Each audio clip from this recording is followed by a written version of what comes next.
All right, we now welcome to the dais Alabama, the NCAA West Regional Champions. Joining us here is Alabama head coach Nate Oats, along with student athletes Aaron Estrada, Jarin Stevenson, and Mark Sears. Coach, we'll begin with an opening statement for you and then open it up for questions first for the student athletes. Go ahead, Coach. Man, I couldn't be more proud of a group of guys. We challenged them at the beginning of this tournament that we're going to have to pick up our defense, and our defense got significantly better, and they've just been all about winning. I mean, it's nobody really cares who's scoring the points, and get a little frustrated, and they just keep playing together. I mean, I've got multiple guys telling me to keep other guys in the game, and there's been no selfishness in this 4-game run, and different guys have stepped up throughout the deal. I mean, Jarin, season high in the biggest game of his life. Hit big shot after big shot, made tough play after tough play. Like, he grew up tonight. I mean, 19 points on 11 shots is pretty efficient basketball. So I'm super proud of Jarin. And then Grant stepped up for us against Carolina, had the best game of his career. Mo Diabate, the game before that, had the best game of his career. You know, we just have different guys stepping up all the time. And, you know, obviously Mark's been scoring it at a really high level for us all year. And, you know, he struggled early in this game. I knew that wasn't going to keep going the whole game. Just he was able to hang in there, kept getting stopped. So, you know, they got up 13 on us, and then I think after that we went on a big run to close the half to have a 3-point lead. And, you know, they made some runs on us in the second half. Man, it just seemed like we hit timely three after timely three, whether it was Jarin or Rylan or Mark hit one. He felt like it was from half court, and I mean, it was big three after big three. And Ryland's not up here, but his defense on the last 2 games, R.J. Davis and his defense on Gerard, you know, he's been really locked into these shooters that we know they're going to have actions for. Nick Pringle's leadership over these last 4 games has been the best Nick's played since he's been here. So just really proud of these guys. We're going to enjoy it for a night, go enjoy Easter Sunday back in Tuscaloosa, and then figure out the plans when we're going to Phoenix. All right, we'll open it up for questions first for the student athletes. We'll start in the second row. Beth Harris, AP. Jarin, you airballed a 3 there in the first half when you guys were like 1 of 13 from long range.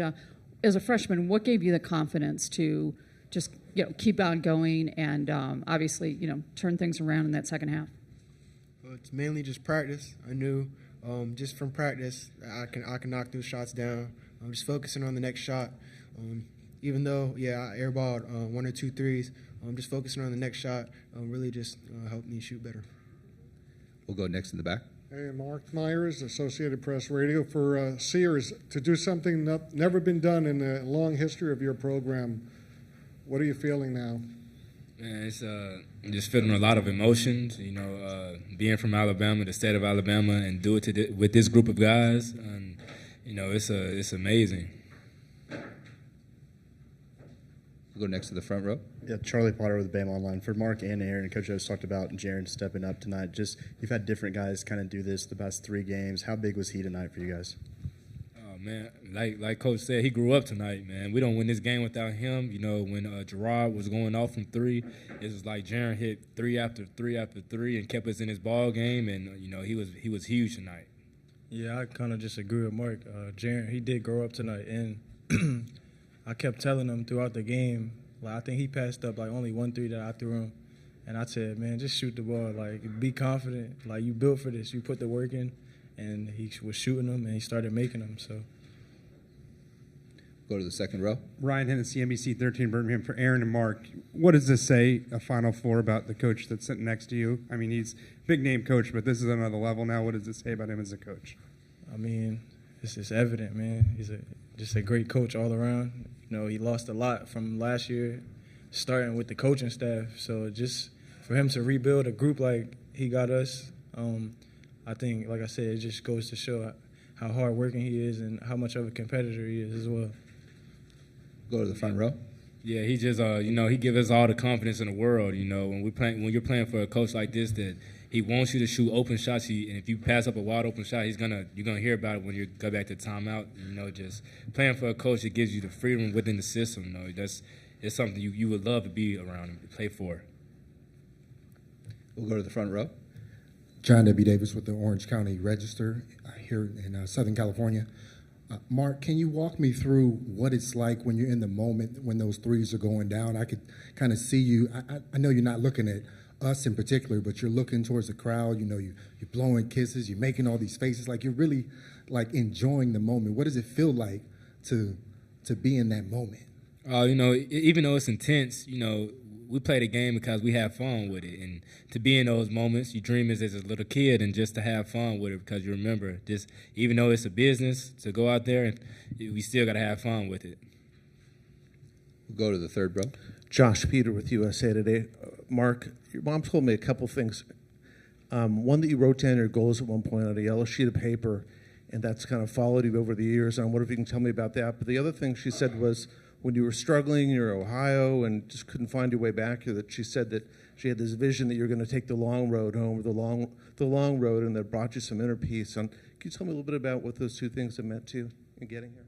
Oh yeah, you know, it's coming out of high school. You know, wasn't highly recruited, and you know, my parents, they kept encouraging me to never give up and stay focused, put God first. And you know, I just put the work in, trusted God, and now I'm here. You know, that's really all I can say.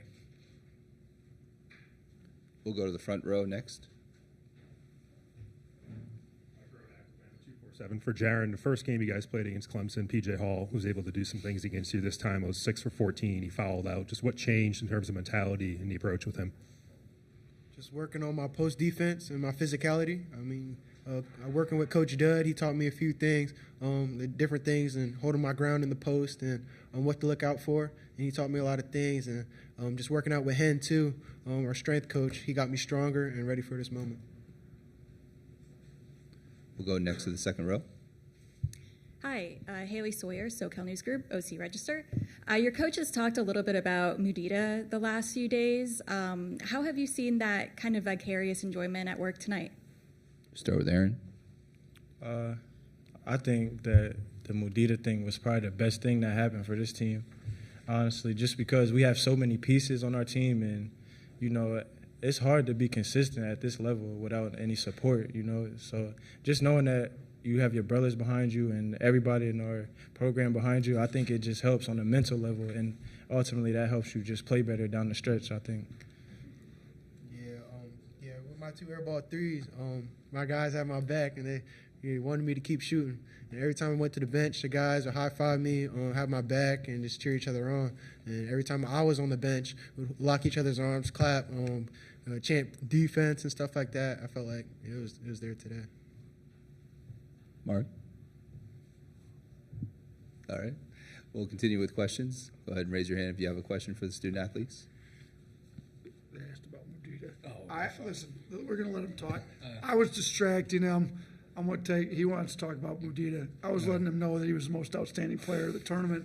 That's on me. So they asked about Mudita. So there you go. You know, sorry. Mudita, man, that ever since we first heard of it, when conference play started, you know, it stuck with us, and it really changed our season around because, you know, we started off 6-5, and we heard the word of Mudita, and that just changed our season around because everybody, you know, you can see it on our face cheering for others when they're succeeding, even though we're not succeeding. You know, that really just it changed us around. I think it really helped us win this Final Four because of Mudita. Go over here. Amanda Skurlock, LA Sentinel. What's been a memorable moment so far, just going on this run? Wait, for me? Or? Go ahead, Aaron. You start. I would say, for me personally, just making the tournament. I've been in college for 5 years, and this is my first NCAA tournament. So I would just say the whole experience for myself is memorable. Yeah, there's a lot of memorable moments so far. Again, I love Mo D going off against Grand Canyon. It was very memorable, him going in, getting rebounds, getting points and stuff like that, crashing hard. And then the last game with Grant Nelson, shooting the ball, knocking down shots, going in, getting rebounds, hit that and one, put us up. I feel like those are memorable. I say mine would be, you know, Jarin just he stepped up tonight, and we don't win this game without him making them timely threes, and just seeing him do that, and he maturing and growing up, that's really a memory, and being able to cut down those nets when the confetti came down, and that's for sure another memory. Jay Smooth. That's his nickname. He was smooth tonight. Any other questions for the student athletes? We'll go second row and in the back. Go ahead, start at the back. Hey, Aaron, when you're down 13, thoughts at that time in the first half? It's a long way to come back. I think I credit our coaches, and just like I said, the whole Mudita thing and, next play mentality. I think that, like I said, that was the best thing that probably happened to our team, just because, like I said, when, you hit adversity in the game, like, it's easy to fold. And when we're telling each other we got each other back, then we're good, and things like that, I think ultimately it just helps us go harder and play better. Aaron, when someone like Nate Oats comes to you and says, come to Alabama, I know there's a lot of things, hey, we could do this, we could do that, but it happened. How does that feel to kind of have it come true in the first year here? Yeah, I think it feels really good, man. I believed him from the first time I spoke to him, honestly. I believed the vision. The work was evident. He had the number one seeded team last year. They was number one in the country for a good portion of the year, so I really had no doubt. I think it was pretty easy for me to make my decision to come here. Alejandro Vila, Outkick.com. Aaron, after the UNC game, you said that the haters were kind of your motivators for that game. Yeah. Coming into this one, a little bit more swagger. What was the motivation this time? Just the same thing, man. They counted us out really from the very first game, and like I said, I've been doubted like my whole life. Under recruited. Looked upon, and I think that it just added more fuel to everybody, really. They actually showed an edit before this game, too, of what everybody was saying about us, and I think that really, like I said, just fuels our fire even more when we play. We have time for one more question for the student athletes. Anyone? Go ahead. Yeah. For Mark, how have you grown since you finally arrived here when you back at Alabama? How have you developed, and what were your expectations? Coming to Alabama, my expectations, I've pretty much achieved most of them, and just to be able to do it, and being from the state of Alabama, it means the world to me. All right, guys, thank you. All set. We'll continue with questions here for Coach Oats. We'll start right here in the front row, then we'll go back. Hey, look at you being polite, Jarin, from the chairs. Just the same thing I was asking Jarin about PJ Hall from the first game to the second game, just what the game plan was to fix what happened the first game. I mean, we brought some more doubles. We didn't double enough the first game. We tried to front too much the first game, gave him too many angles. We didn't want to front him. We wanted to stay between him and the rim, make him score over somebody. He had the one where he spun baseline and got an angle. It's actually, I think, Grant Nelson's fourth foul. We didn't want him doing that. We wanted to keep a body between him and the rim, make him shoot over us. We knew they would. They shot 18 non-rim twos, so they made 9 of 18. It's pretty good, but. We were 1.29 on offense. We were 1.17 on D. So 9 of 18 is just a 1.0, which, if that's what they're going to be, even though it's a good percentage from like non-rim twos, it's enough for us to win. We thought our offense would be good enough. So, we kept him from getting downhill, getting angles, brought doubles at appropriate times off appropriate people. We weren't able to do it quite as much as we did with Carolina and Baycott because they didn't have as many non-shooters out there, but we definitely we changed the game plan up from the first time because it wasn't very good the first time. This coaching staff didn't do a very good job getting this team ready.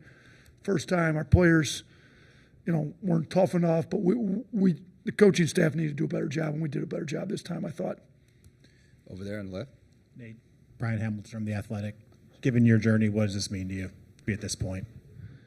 It's surreal. You go back 11 years ago, and I won a state championship at Rhyme Hills High back in Detroit area. So it hasn't been that long. And, you know, Bobby Hurley gives me a chance.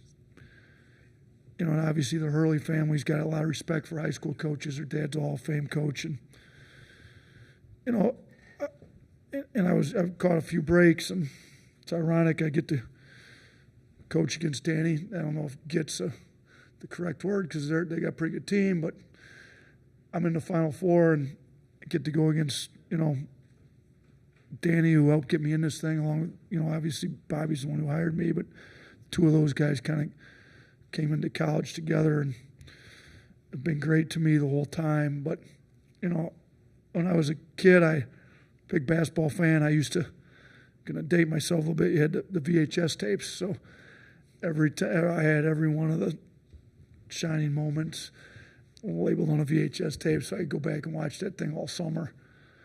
Then you start to grow up in the coaching profession and you just want to be at the Final Four, be in the hotel lobby so I can see the big-name coaches that are there. And somehow I caught enough breaks. I'm coaching in one, which is unreal. I mean, give hope to a lot of high school coaches tonight, that's for sure. But I don't know if it's really hit me yet.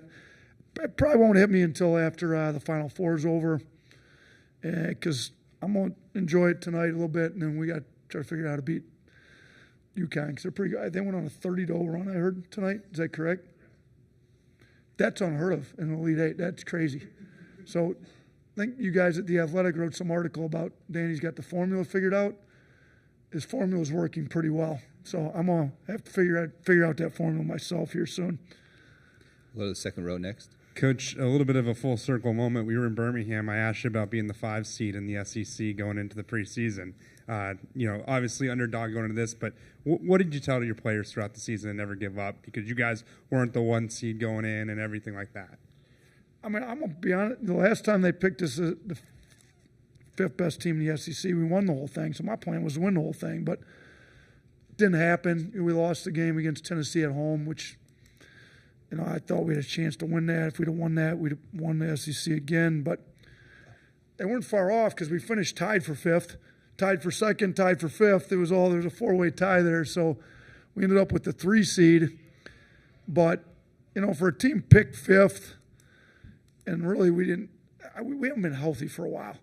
Like the last time we were fully healthy, we beat Texas A&M, who's a really good team. They almost beat Houston. You know, they when Houston was healthy. You know, we beat them by 25. So this has turned out to be a pretty good team when we were healthy. For us to win these 2 games, to go to a Final Four without Reitzel, who was playing unbelievably well, as good as any guard we have, shows a lot about the character of this team. And Reitzel was as good of an assistant coach as we had on the bench these last 2 games. He's been great. But, you know, this team's come a long ways. The program, the staff, I got 3 brand new assistants. You know, I'm happy for the 3 assistants that left that helped lay this foundation, for other people that have moved on that laid the foundation. To be honest with you, some previous coaches, I mean, we walked into a pretty good talent pool. You know, Avery did a pretty good job getting talent here, and we were able to win in our 2nd year with the talent that he had brought in, Herb, Petty, Reese. So you don't want to ignore the fact that a pretty good foundation, Greg Byrne knows what he's doing, gives us everything we need to succeed, and here we are. And, you know, school's first ever Final Four. When I got the job, I thought, you know, before I ever took the job, you know, Rick, my agent, and me talked, and he said, look, they've got all the resources you need to be able to win at Alabama. We need to go get this job. So I trust him. He knows what he's doing. They do have all the resources you need to win, and we put together a few good teams. You just got to keep knocking on the door. You know, last year, number 1 overall seed, we should have been in the Final Four, but it doesn't work that way. Like, the best team doesn't always win because it's a 1-game elimination tournament. You got to be hot at the right time, and we looked like we were not hot at the right time, losing, what did we lose, 4 of our last 6 or something going into this tournament. But our staff was good. We looked at some other teams that were similar to this. Syracuse did it twice. I called Jim Boeheim on that Sunday, like, what do we got to do? I talked to him, maybe it was that Saturday. I called Frank Martin. South Carolina made a Final Four run when they weren't hot at the end of the year. I asked him what he did. I tried to pick the brain. I called Coach Saban, what do we got to do? And he kind of gave me the next idea, next.